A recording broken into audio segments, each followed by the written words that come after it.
வணக்கம். நித்யசுபம் சார்பில் உங்கள் நிஷா. இங்கு குறிப்பிடும் கணிப்புகள் அனைத்தும் பொதுவான ராசி மற்றும் லக்கணத்தை வைத்தே கணக்கிட்டுள்ளோம். உங்களது தனிப்பட்ட கணிப்பை எங்களது வலைத்தளத்தில் பெற்றுக்கொள்ளலாம். மேலும் எங்கள் வலைத்தளத்தில் ஜாத புத்தகம் பரிகாரங்களுடன் திருமண பொருத்தம், பெயர் பொருத்தம், ஜாதக கல் பொருத்தம் மற்றும் ஆஸ்ட்ரோ பொருட்கள் விற்பனைக்கு என பல வசதிகள் உள்ளது. வாங்கல் தலைப்பிற்கு செல்வோம். இந்த மாதம் உங்களுக்கு மிகவும் முக்கியமானதாக இருக்கும். ராசி அதிபதியான சூரியன் மாதத் தொடக்கத்தில் சனியுடன் 7ஆம் வீட்டில் இருப்பதால் வாழ்க்கையில் ஏற்றத் தாழ்வுகள் ஏற்படும். நீங்கள் வியாபாரம் செய்தாலும் சரி, தனிப்பட்ட வாழ்க்கையாக இருந்தாலும் சரி, இரண்டிலும் ஏற்ற இறக்கங்களை சந்திக்க வேண்டியிருக்கும். மாதத் தொடக்கத்தில் செவ்வாயும் சுக்கிரனும் 6ஆம் வீட்டிலும் ராகு 8வது வீட்டிலும் இருப்பதால் ஆரோக்கியத்தில் ஏற்ற இறக்கங்களை சந்திக்க வேண்டி வரும்.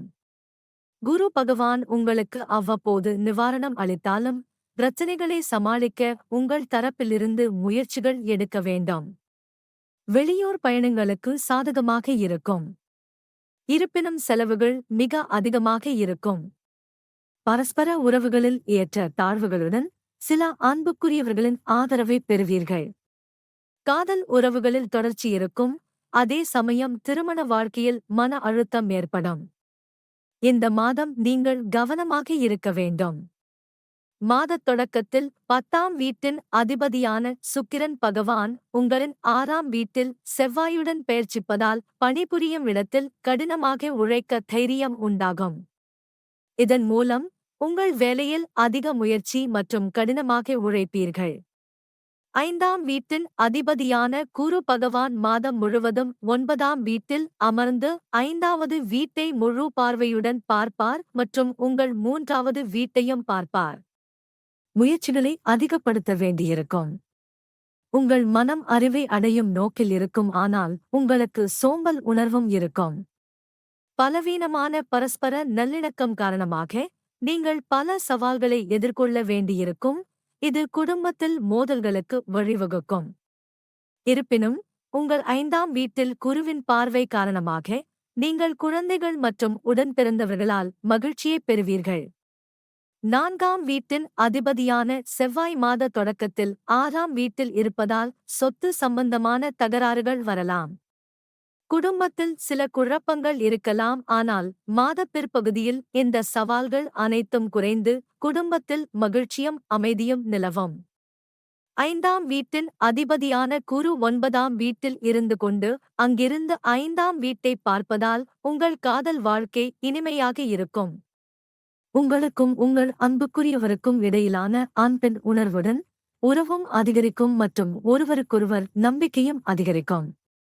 மாதத்தின் தொடக்கத்தில் சூரியன், சனி, புதன் ஆகியவை உங்கள் 7வது வீட்டில் இருக்கும். அதே சமயம் செவ்வாய் மற்றும் சுக்கிரன் 6வது வீட்டிலும் ராகு 8வது வீட்டிலும் இருப்பதால் 7வது வீட்டில் ஒரு துன்பமான நிலை ஏற்படும். திருமண வாழ்க்கையில் பதற்றமான சூழ்நிலை இருக்கும்.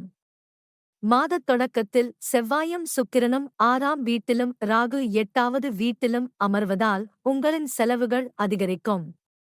செலவுகளின் வேகம் மிக அதிகமாக இருக்கும். அவற்றை கையாள்வது உங்களுக்கு கடினமாக இருக்கும். இது உங்கள் நிதி நிலையை நேரடியாக பாதிக்கும். 2ஆம் வீட்டில் கேது இருப்பதால் பணத்தை சேமிப்பதில் சிக்கல் ஏற்படும். மாதத் தொடக்கத்தில் ராசி அதிபதி சூரியன் 6ஆம் அதிபதியும் 7ஆம் அதிபதி சனியும் சேர்ந்து 7ஆம் வீட்டில் அமர்வதால் உடல் நலக்குறைவு ஏற்படலாம்.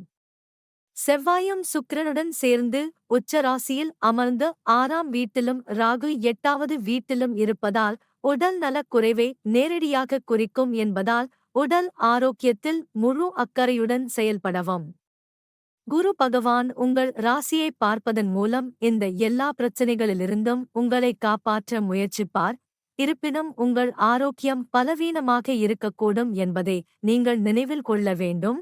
அதற்காக உங்களால் முடிந்தவரை கடினமாக உழைக்க வேண்டும்.